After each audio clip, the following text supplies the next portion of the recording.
Assalamualaikum warahmatullahi wabarakatuh. Apa kabar teman-teman semua?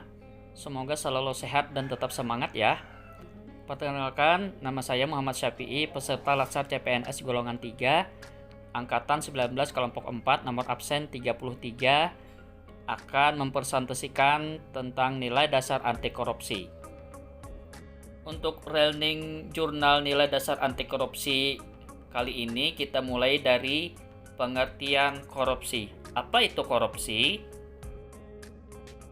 Korupsi yang bermakna busuk, rusak, menggoyahkan, memutarbalik, atau menyogok adalah tindakan pejabat publik, baik itu politisi maupun pegawai negeri, serta pihak lain yang terlibat dalam tindakan itu yang secara tidak wajar dan tidak legal menyalahgunakan kepercayaan publik yang dikuasakan kepada mereka untuk mendapatkan keuntungan sepihak atau keuntungan pribadi.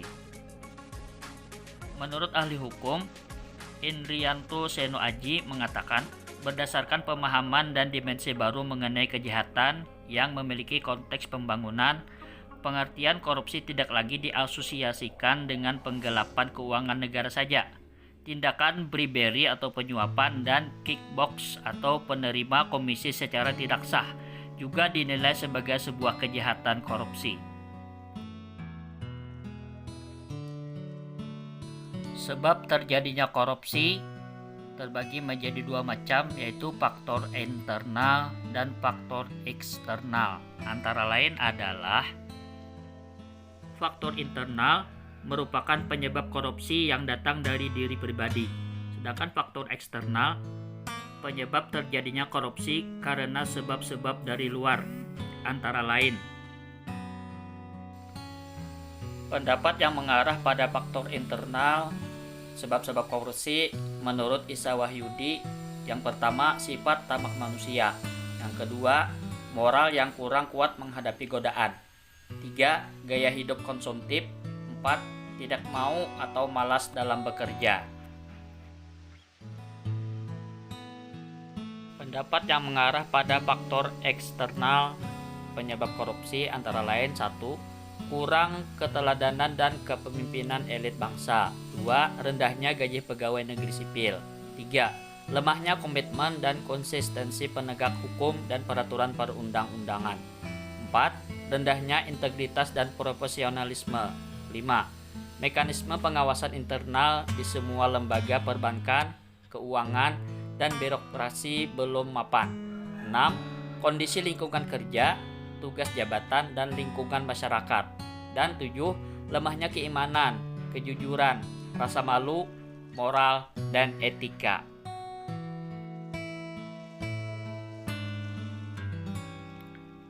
Dampak negatif korupsi adalah, secara umum, akibat korupsi adalah merugikan negara dan merusak sendi-sendi kebersamaan, serta memperlambat tercapainya tujuan nasional, di antaranya 1. Tata ekonomi seperti pemborosan sumber-sumber, larinya modal ke luar negeri, gangguan terhadap perusahaan, gangguan penanaman modal. 2. Tata sosial budaya seperti revolusi sosial dan ketimpangan sosial.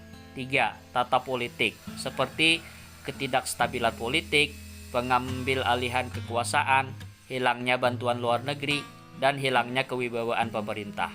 Yang keempat, tata administrasi seperti tidak efisien, kurangnya kemampuan administrasi, hilangnya keahlian, hilangnya sumber-sumber negara, keterbatasan kebijaksanaan pemerintah, dan pengambilan tindakan-tindakan represif.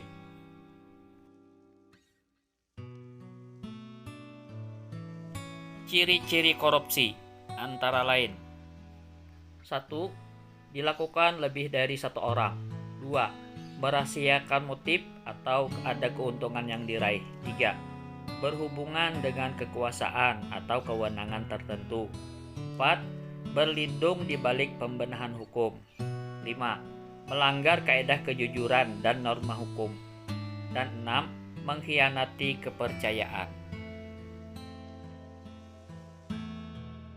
9 nilai dasar anti korupsi adalah sebagai berikut.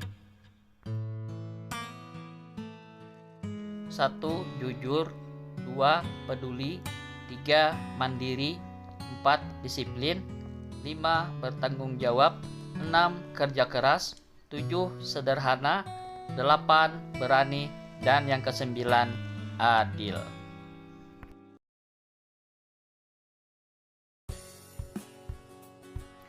Implementasi sikap anti korupsi dalam kehidupan.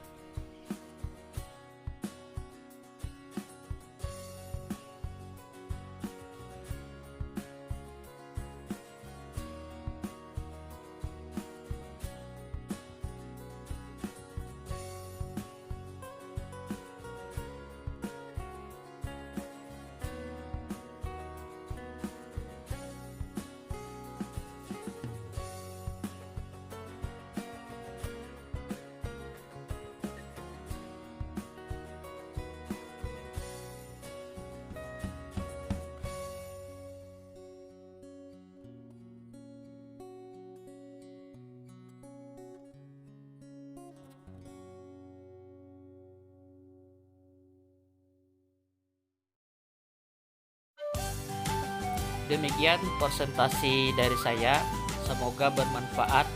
Mohon maaf atas segala kekurangan dan kehilapan. Saya akhiri, wabillahi taufik wal hidayah. Assalamualaikum warahmatullahi wabarakatuh. Katakan tidak pada korupsi. Terima kasih.